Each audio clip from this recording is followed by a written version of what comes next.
Hello, I'm Dr. Angie McCartney. And I'm Ruth McCartney. Welcome to TeaFlix, where each episode's intimate conversation features a fascinating guest across the spectrum of Beatles world, pop culture, Grammy winners, the music industry, chefs, producers, music stars, actors, and more. So bottoms up and join us as they spill the tea on TeaFlix. And we are, looks like we're live. Excellent. Welcome, folks. Hello, folks. Good morning. Happy Tuesday. Yeah. We are in our tie-dye today.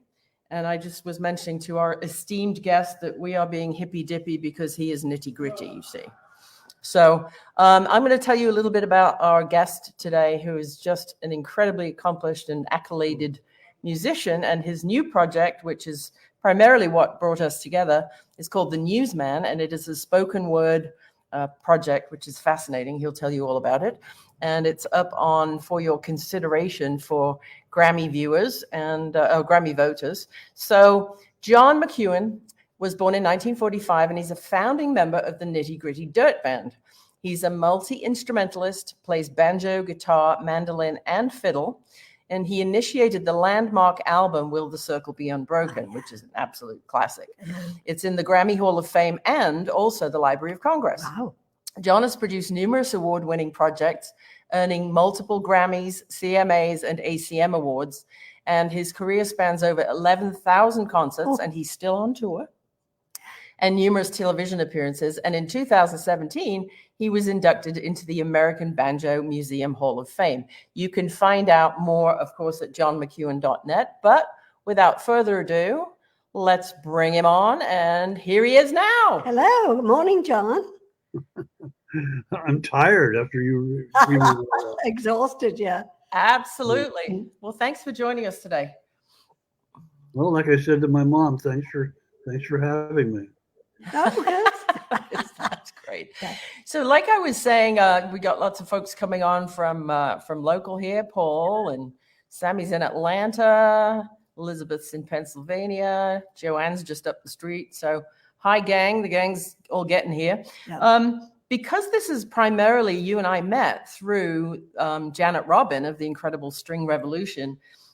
She turned me on to your fantastic new project, The Newsman, which is up for consideration for this year's Grammys. And if the folks watching look across the bottom, you'll see the page where they can listen to it and vote for it. How did the Newsman and your spoken word world all get started after so much music? Well, I've been doing spoken word since I started playing, because since I started playing, I never could become a very good singer. I never was a singer, but I sang songs, but I sang simple, funny, or silly songs. Mm-hmm. But a real singer song, I could not. I would do spoken word. I would do things like, every time I come to town, the boys keep kicking my dog around. Mr. Sophia's a hound. They got to quit kicking my dog around. And that's me at 17, 18 years old, trying to entertain people with music, with me talking. And then a few other talking things came along. Then the Mountain Whippoorwill, which is on this album.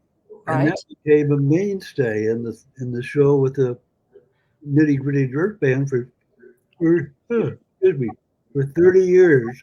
I did the Whippoorwill, 35 years, in the middle of the Dirt Band show. And that was really fun. That's well, one of our viewers, Robbie's just saying she sang that to her kids. So you see. Well, we'll get to that later.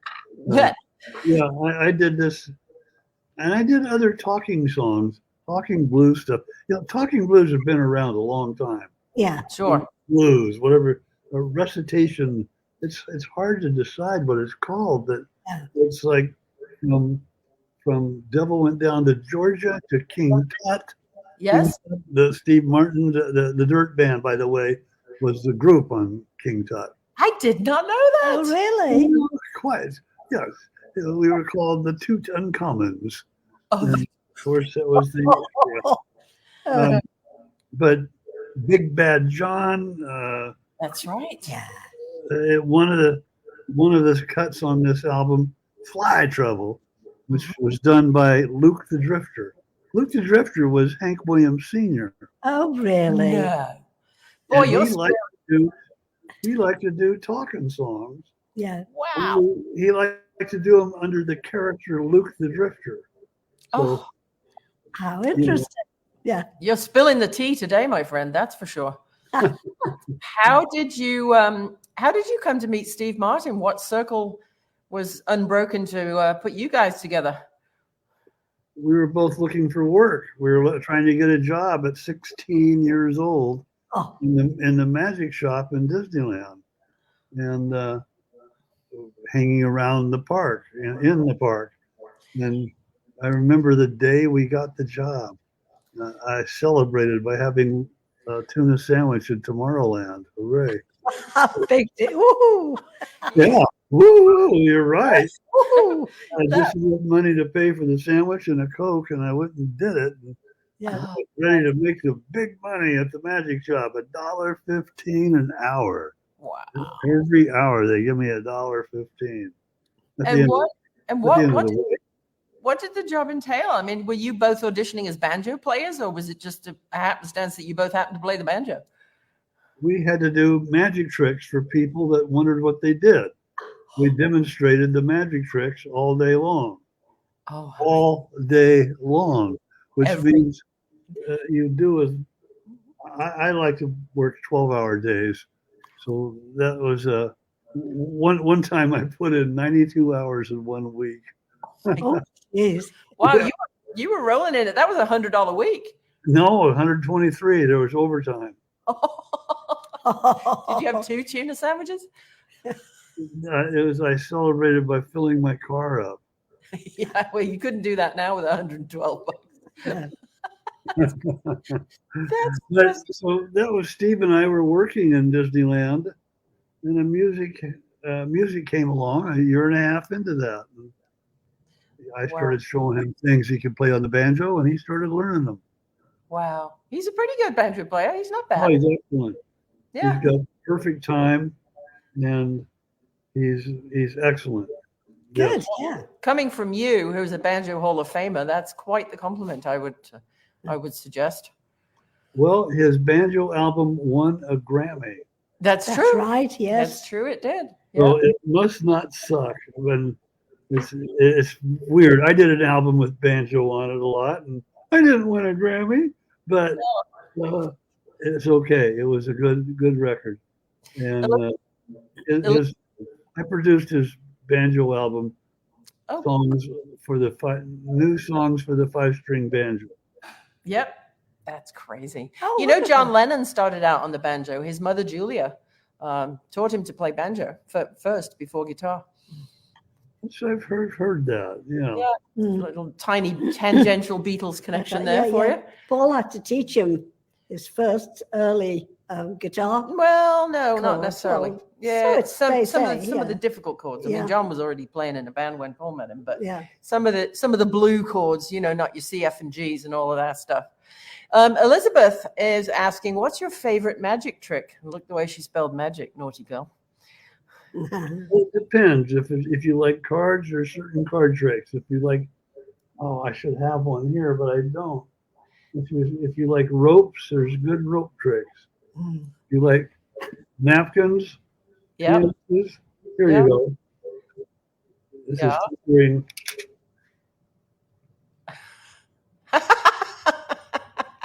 That's a good one. I like that. That's not a magic trick, but it is one of the things we did. That's funny. So how did you decide to put all the tracks for the Newsman together? How did it come together, and how did you order, which order it all goes in? Sequencing is very important on any record. Yeah. And this sequence kind of laid itself out, and it was exciting to figure out what this album was, because I put it together over a 12-year period. Yeah, because it wasn't something I was going to take lightly, or on the spur of a moment or anything. It was something I wanted to plan out. I'm only going to do this once, and so I'm going to do it right. And I think I did it as right as I could. It's Great. fabulous. Yeah. And you like it? I do. Fascinating. I listen to it while I'm working, and I always find a new. Wonderful. I listen to it over and over, and I always find a new little nugget. And I start painting pictures in my head of the scenery, the places you're describing and stuff. I make my own little videos in my head when I'm listening to it. It's great. Really. I'm going to cry. No, Oh, well, you got that's exactly what I try and mix for. I try and mix things. So you have to listen to it the third or fourth time. I didn't hear that before. That's right. Things come out like that. Yeah, fascinating. Yeah. Great. Things that augment the stories. It is really, I think, Cremation of Sam McGee is a good example of doing a music score right. Yeah. Yeah. Because you have to have the music not playing while the talking is being done. Yeah. In general, you can't have digga digga digga digga digga on top of, and then I said, it has to be, and then I said digga digga digga. I'm gonna and right. Overtones hang over, and really go through Sam McGee sometime and count the number of times the cuts that there's talking and then music. Right. Sometimes talking, and then there's a half a second space and a couple of notes, and then the sentence continues. It's almost got to be like cutting or scoring a film, right? So yes, very much so. Yeah. And thanks to Tommy Lee Jones, I was doing a score for him once, and I like the first one you sent me is good. The second one perfect. The third one sounds like a bunch of damn Nashville elevator music. What are you going to do about that? I said, well, what is it you don't like? Well, it's too much. It's going on too much. It makes you go, gee, listen to the score. And it's whenever somebody's watching a movie and they say, wow, listen to that score, they're not watching the movie anymore. That's right. They're losing the story. They're losing the score. Now, there's five jobs in a movie. Right. Opening credit, closing credit, underscore, source music being a group, a guy playing the guitar in the background, a band playing at a restaurant. Right. And, then there's the chase music underscore where there's action and there's stuff going on. And that's the one that the underscore is what I was after with the newsman. Yeah. In general. No, it's absolutely well. And so so that the Grammy voters, eligible voters who are watching, that it's in the spoken word category, right?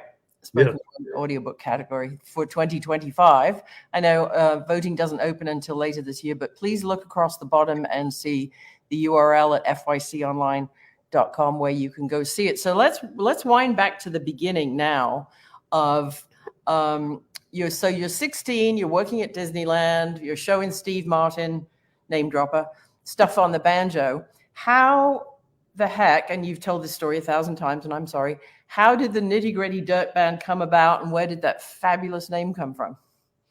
Well,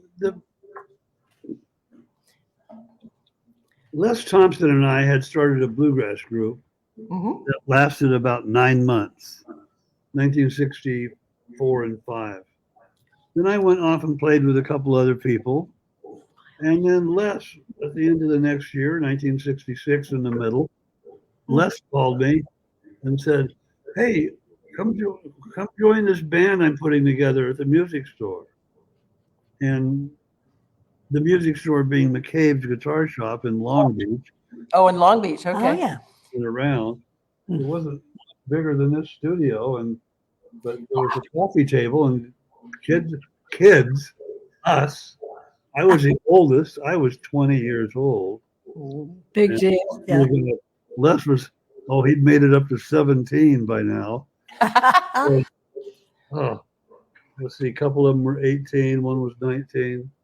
But anyway, so in 1966, August 2nd, around noon, I joined this forming group.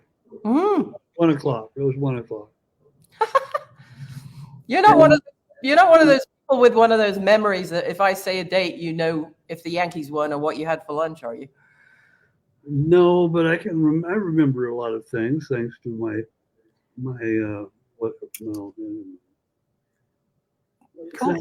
thanks to not doing. I never did any drugs, and I never drank. And I don't like to advertise that. Although I do. Well, why not? I mean, arrogantly sometimes people are sitting around.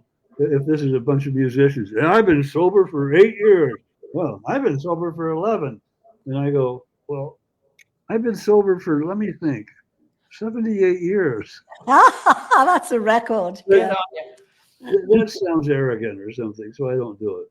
No, I think it's just the way some people are made, and it's smart because obviously you're in good shape now. You've had some health challenges recently, but you're on tour. You're up for a Grammy. You know, it's served you well. So I don't think it sounds arrogant at all. Well, I had to be straight. Yeah. When the Dirt Band had its first hit in 1967, a little medium-sized hit. I was 21. And I became the road manager. Oh my God. Somebody had to get the car. I was the only one old enough to rent a car. Oh, correct. Yes. So, and then if I rented it, I had to drive it somewhere. Yeah. And I had to know where to drive it and where the hotel was. And, you know. That's wild. It just grew from there. You were telling me a fantastic story the other day about when you had to charter a flight from A to B. And speaking of alcohol, what did the pilot do? Where were you flying from? What happened? If that's the flight where the pilot was carrying a 6-pack and says, "Who wants a beer?" Yep. We're going from St. Louis to Fayetteville, Arkansas. And that should be what, about an hour? About an hour and 10 minutes. It took 5 hours. Whoa. Okay. Flying around thunderstorms. Another thunderstorm. There was a constant lightning going on outside of the plane. The last hour of the trip. We're all up there. We're all there singing, "Will the circle be unbroken?" You know. Oh God, my goodness. And so you flew into Fayetteville successfully, obviously, because you're here to tell the tale. Yeah, and the pilot comes on talking to the tower. "Tower, we're coming in to land." And the tower says, "There's a Frontier flight on the tarmac right now that has takeoff priority. Well, you tell him to get out of the way. I'm bringing this thing in. We're almost out of gas." Almost out of gas. Oh man. Oh dear. Well, you know, rock stars and small planes, never a good combo, right? No. Jeez Louise. There was another time we're flying over Harlem in a plane that I chartered to take up to Toronto to do the Ian and Sylvia TV show. Yep. And we were ahead of a storm the whole way. It was like and the plane was rattling, and "Why are these seats so loose?" "Oh, this is usually a coffin hauler." Oh, how lovely. The seats come out. The seats come out to all coffins. Oh, geez. So we get the coffin hauler up to Toronto. We do the TV show, and we pile in, and we fly back to LaGuardia Airport, and the guy's coming in, and the tower comes on. "Cessna 51112, get out of the way. There's a 727 on your tail. It has landing priority. Cessna 527, get out of the way. There's a..." And one of the guys in the band says to the pilot, "Isn't that your tail letters, Cessna 5?" Whatever he said.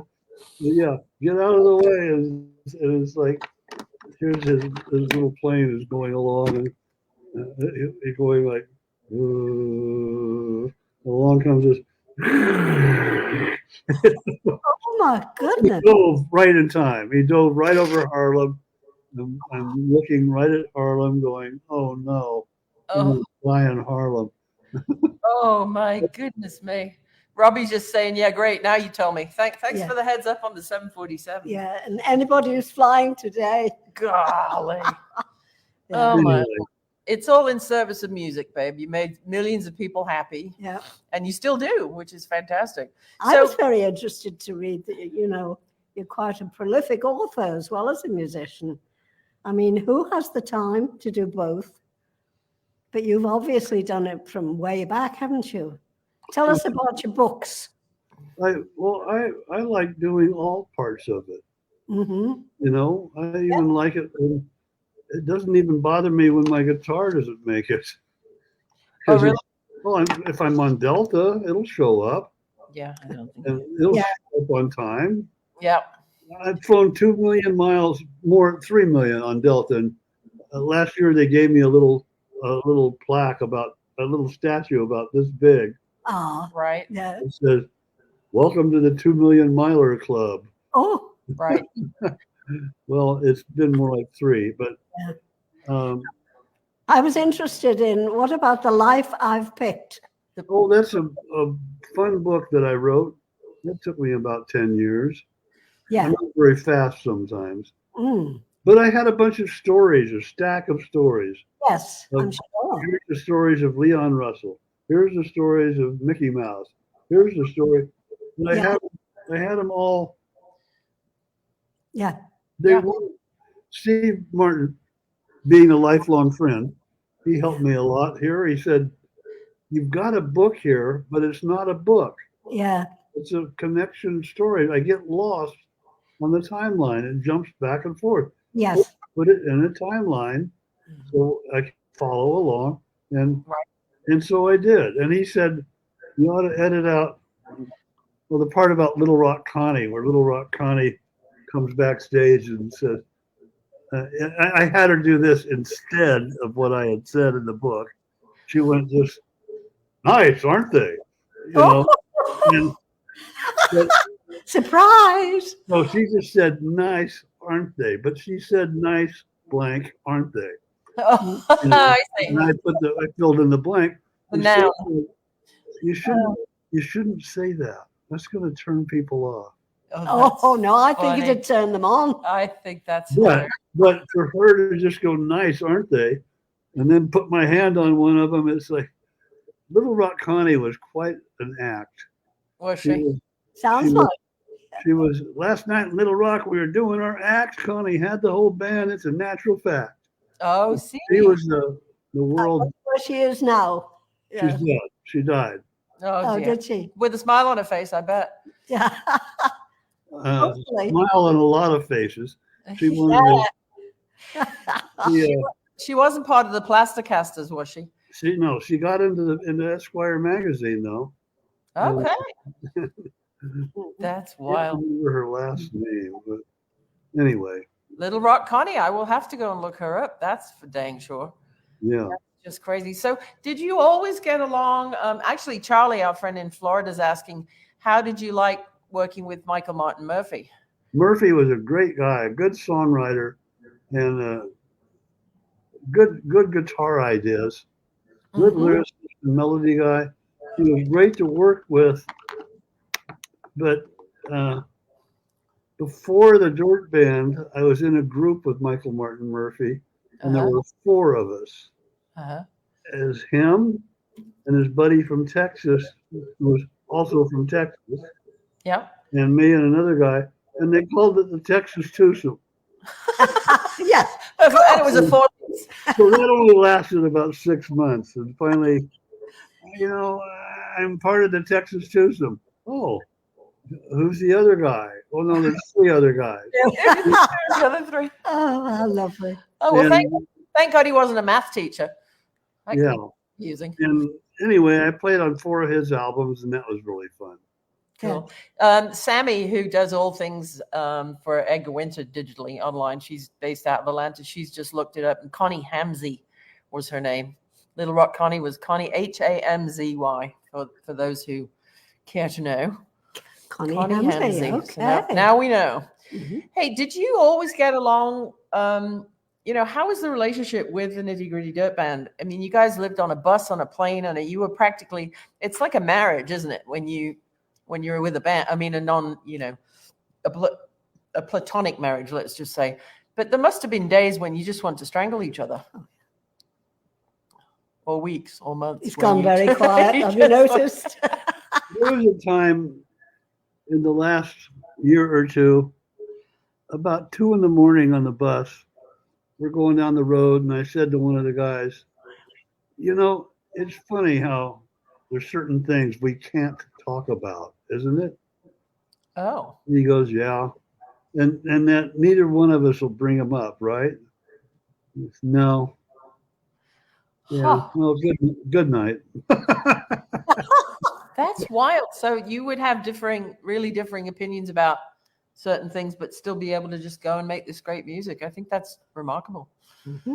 I would do it differently if I had it to do over again. Would you? I would make some different changes. I'd say either we do this or I'm out of here. I see. Okay. And do that more. I stand for my own. I was in the position of road manager, and my brother's managing the group and produce the records. And I felt like they can only take so much of the direction from because it was a democratic organization. Mm-hmm. Right. I just got outvoted 3-1. Well, that's how the Beatles run Apple. It's an absolute. It has to be a 4-0, or of all in, or it doesn't happen. So some companies work like that, and some have a quorum and what have you. But it's got to be difficult when you're also sleeping on a bus and checking in and out of motels. You see each other every damn day around the clock, don't you? It depends. One of the guys was bipolar. It depended on which one was up. Oh dear. He was tripolar, actually. He had 3 personalities. Oh my goodness. So it's either like, hey, good morning, or how you doing today? Hey, did you want to go? Let's go. Yeah, there's a guy over here that plays. He's like Mr. And the other one was like, God, how awful. And like, you could never know which one was up. I'm gonna get Right, which one you were going to get. So you saw him in the morning. Wow. Oh, then there was a 4th one. Oh, wow. Oh, just dead silent, just quiet. Oh, boy. That's hard to deal with. Yeah. Yeah, I've been in a relationship like that, and it's just, they just shut down, and you're like, was it something I said? Do I need a shower? What's going on? When did you kill him? Huh? When did you kill him? No, I didn't No, know. not quite. He's happily living across the other side of the world. He's fine. Oh, so No, we're still friends, but I just couldn't. He would just shut down for like weeks and then come back on like a light switch, like nothing had ever happened, and just not talk about it. So I feel your pain with that one. That's Well, great. it was only pain because this stuff, drugs got in the way of getting the job done on the road. Yeah. I see. The only reason, there were times that I said, look, the only reason I'm out here is to play as good as I possibly can and do as good within this small framework of talent that I have, or abilities, to use it to the most ability. Right. Yeah. And anything that gets in the way of that is not good. No. And you being drunk is ruining that. You being high is, Right. Yeah. There were times that happened. There were many times that happened and it wasn't talked about. It just went. Yeah. Very difficult. I existed in my own little space in the band often. Right. And I was the one that was running around a lot because the drummer was positioned and the piano player was, and the bass player didn't move. Right. And the guitar player rarely moved, and I had freedom to move, so Right. I did. So when did that all take its final bow? And how, was it amicable or did it just fall apart in the end? Because I always find the end of a band story just fascinating. Did it peter out or did it explode? It was interesting. The final show was in Fargo, North Dakota, I think. Uh-huh. And my son had flown out because I told him, I'm doing my last show with the Dirt Band. They don't know it yet. Oh, I see. So you knew it, but they I didn't. want you to come out here and film it with a couple of your cameras. He had these GoPro cameras, and he's really good at this kind of thing. And he set them up in the concert hall. And the road manager came around a couple hours later and said, the band doesn't want you filming. The band doesn't want, well, I want to film it. Yeah. And, well, they're not going to allow that. They are not going to allow it. Well, I might have them just shoot me then. Right. I mean, film me. Because I want something my grandkids can look at and see. Yeah, of course. Absolutely. Yeah. Good But grief. it was the same. So that was a pretty dark night. And the band came on, they played, and then they got on the bus and left as quick as they could. Wow. And I was in a rental car, and I went to my hotel and flew home. That was. They were chicken. Yeah. But, I've never said this to anyone about anyone, but you were asking. Yeah. And Wow. 10 years, 10 years later, or whatever it was, doing the 50th year thing at the Country Music Hall of Fame. Right. I thought it should be filmed. Absolutely. Oh, yeah. The guy was arranging. He had another photographer, him. He was going to take care of the permits, did everything. And I argued with their manager. It's going to take permits. I know, but Stuart will get the permits. He's done this before. It's going to take blah, blah, blah. I know, that's going to be handled. It's going to, it's like, look. Yeah. I don't know what your language this thing. That's fine. No level. Well, okay, anyway, I wanted to say, look, asshole. But, I have made music videos. I made a TV special that I produced, that I shot. I've done things. I've produced other people's albums. I've hired people. I hired Leon Russell 4 times. It's like, this is easy. Yeah. Having a guy walk around with a couple cameras on the 50th anniversary of the Circle Be Unbroken album, and all the people were no video. Oh, good God. Oh, So that manager is now selling snowmobiles in Wisconsin. oh good. Well, good on him. Yeah. Couldn't happen to a nicer guy. But- But I don't know why this is ringing. I'm sorry. It's quite all right. That's crazy. I mean, it's so short-sighted from a digital legacy standpoint. oh, yeah. Yes, it was the last thing. This was a reunion. Yes. A reunion thing for the Circle Be Unbroken album, which Yes, is yes. 50 years old. Yeah. We had special people sitting in, and it was just short-sighted. Very odd. That really is. So Yeah. that's a shame. That's a shame. It was discouraging.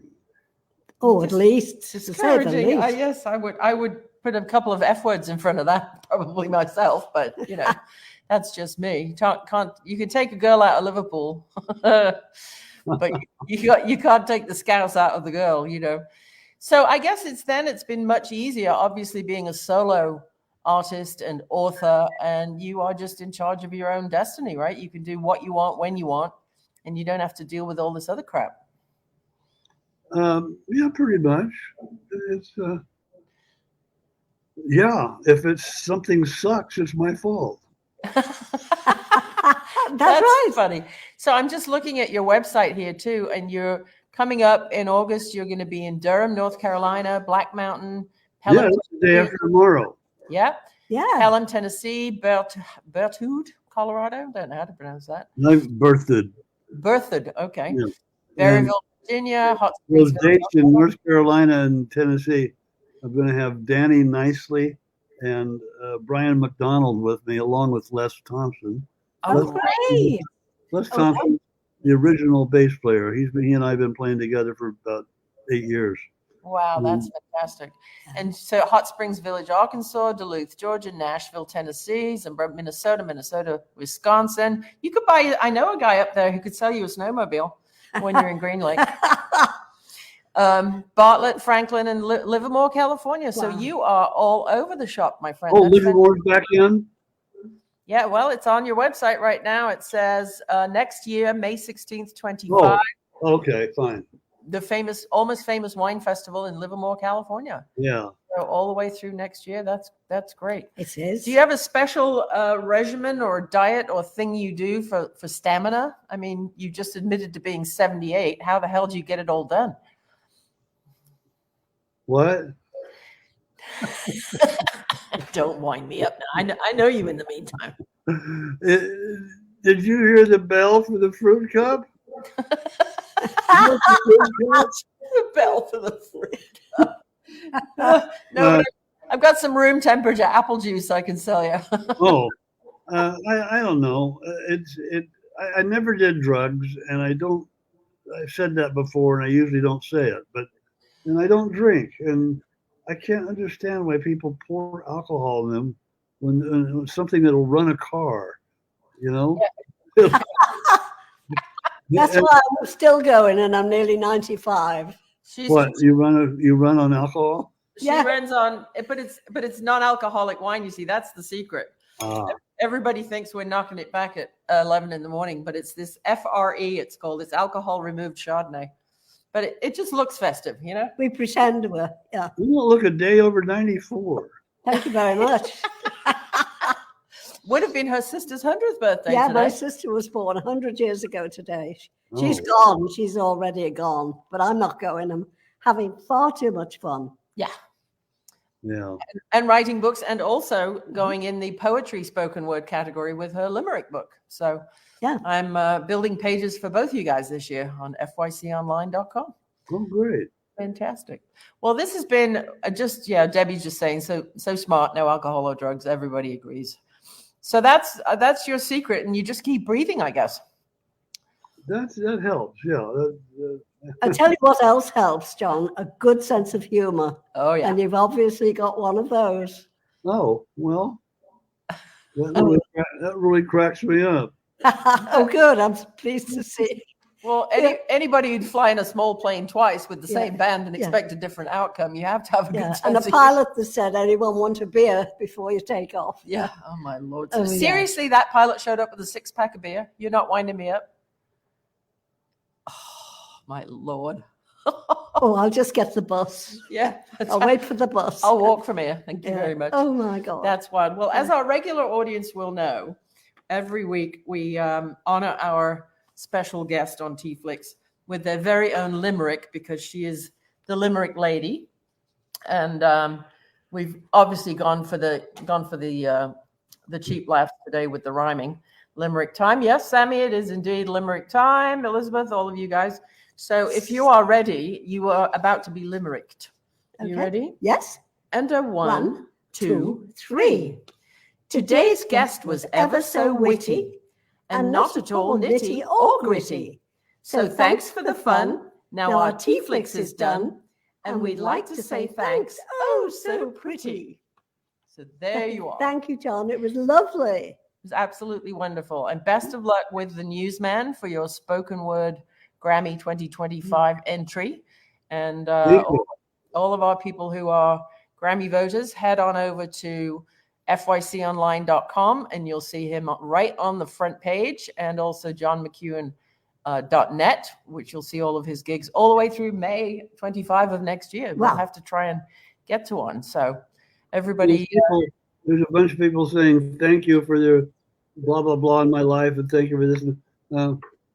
If you like things that I've done, go check out my book, The Life I've Picked, and it really tells an interesting path of a guy that went from being a nerd to being a dork to being a student. One fell swoop. I mean, I can't believe I sometimes we actually had Sonny Moore and his roustabouts open for us. It's a man with 17 dogs. Wow. 17 dogs barking and stuff. But we've had the Flying Barracinis open for the Dirt Band. Wow. The only tumbling act that could do a 3.5 gainer off the springboard, only you saw 1.5, and the other 2.5 were up in the flies. The curtains were in front. It was like this. It was like this. Here he goes. What? You know, it was like, anyway. Oh, that's We wild. followed the driving horse. Followed a horse. That's funny. Well, you know, it's when pantomime comes around in England, Christmas time, we always, you know, and obviously it's people who play the animals, and we always just say, hey, we've been cast as the horse in this year's pantomime. I'll be the front and you be yourself. So yes, Debbie, you can get John's books at johnmceuen.net. Click on the books page, all of his fabulous stuff. And I love the title, The Life I Picked, because Thank you. I see what you did there. See what I did there? I see what you did I there. see Very what- good. yeah. I didn't see it. I had 3 pages of titles, all written out over a period of a couple years. Yeah. Oh, this is a good one. I'll try that one when I get to title it. And then the night before I turned in the manuscript for printing, the final night, I said to my wife, I've got to go downstairs to the studio and come up for the stupid title for this life I've picked. Cool. Well, Wait a minute. For the life. Wait a minute. There. Ty George, he's I've got it. I've got it. hi, George. Well, Sammy's just ordered one. She can't wait to read it. So there you go. good. Fabulous. All right, my darling. Well, thank you so much for spending time. I know you're doing back-to-back interviews for your tour dates and your FYC Grammy Spoken Word World. And thanks to Scott Sexton for putting us all together. And thanks to Janet Robin from the Grammy-winning String Revolution for introducing us. Yes. Yes, thank you, Janet Robin. Absolutely. And we will see you on the road, or we'll see you all of a sudden. Okay. God See bless. me what? All of a sudden. Oh. That's a Liverpool one. All right, kids. We'll see you next week. Tuesday. Okay. All right, kids. We'll see you Bye-bye. soon.